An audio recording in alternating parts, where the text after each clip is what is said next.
and a computer, so that's kind of understandable.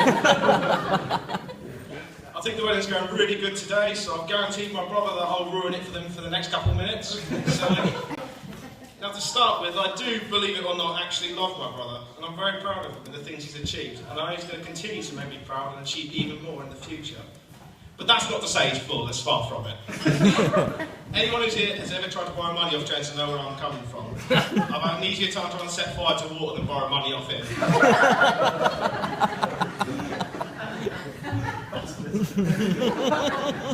James, you've done fantastically well in finding Christy. You found a beautiful, funny woman who cares about her family and friends, and you get free haircuts. And Christy, you found James, so... On a more serious note, I've always looked up to James. He's someone who grew up dealing with a lot of problems, especially during his final years of school, and he left school without any form of qualification. He headed straight into work and was able to carve out a skill set that... he headed straight to work and from nothing was able to carve out a skill set and use his past experiences to help kids with that have as much trouble as him. After years of work, he is now currently in a position that people 10 years older than him will be proud of. And that is nothing but sheer hard work and determination. When I was younger, I used to look up to him like a father figure, and I know that's what made him so determined to make a name for himself. He knew he had to set the standard for me to live up to, which I feel he has done. So I'd like to take this opportunity to thank you, James, for always being there for me, and for raising the bar so I can push myself as much as you did. Not many people can boast to others about having a brother that's successful, smart, in good shape, with a great personality and a fantastic sense of humour. Lucky for James, he's got me. Now to move on to Christy. I was about 12 or 13 at the time we first met, and I'm fairly certain I was walking around the house naked, which pretty much sums up our first impression. I think me and Christy got on since we first met, and I'm fairly certain she finds me funnier than James. No offence. I've always considered her a friend, but sometime last year I realised that I really consider her family. And you might ask what made me realise this. I'm not afraid of upsetting her anymore.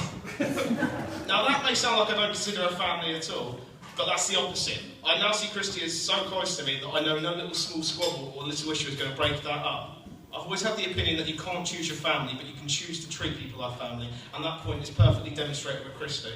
I will happily do anything for her, big or small, and I do genuinely care for her. She's very similar to me in the sense that we both started our careers paths in apprenticeships, and she certainly works extremely hard to help provide for the home that they have built together. Now, I've been debating which story I wish to discuss with you, or my reminiscence with my brother, and I thought a perfect example would be when our old pet pig smashed through our neighbour's fence. Now, this was back in 2012, and at the time we had a pet pig called Polo. That it destroyed everything in sight, including the garden that James had spent about 4 months redoing. Sorry, James. I was blissfully asleep and James had a knock at the door. It was our neighbour Lisa, letting you know that the pig was currently in their garden. James then did what any reasonable brother would do in that situation. He immediately woke me up and told me to go get the bloody pig. Now you have to understand, when I was awoken to the news that the pig is loose in the neighbour's garden, I thought, I didn't know Jack was back in town. So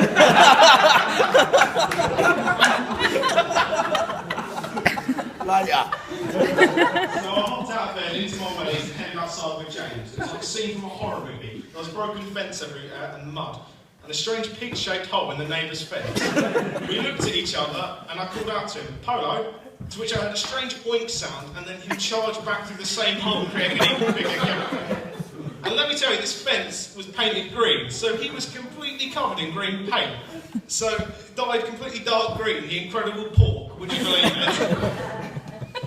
So, we dragged the pig back indoors and apologised to the neighbours who were fantastic and put up a new fence for free. So now I've taken a couple of minutes of your lives that you're never going to get back. I'd like to make a toast. Unfortunately, I don't actually have a glass of me, so that's a good start. Please join me in raising your fake glasses or real glasses to James and Christy and their future together and wish them all well. James and Christy.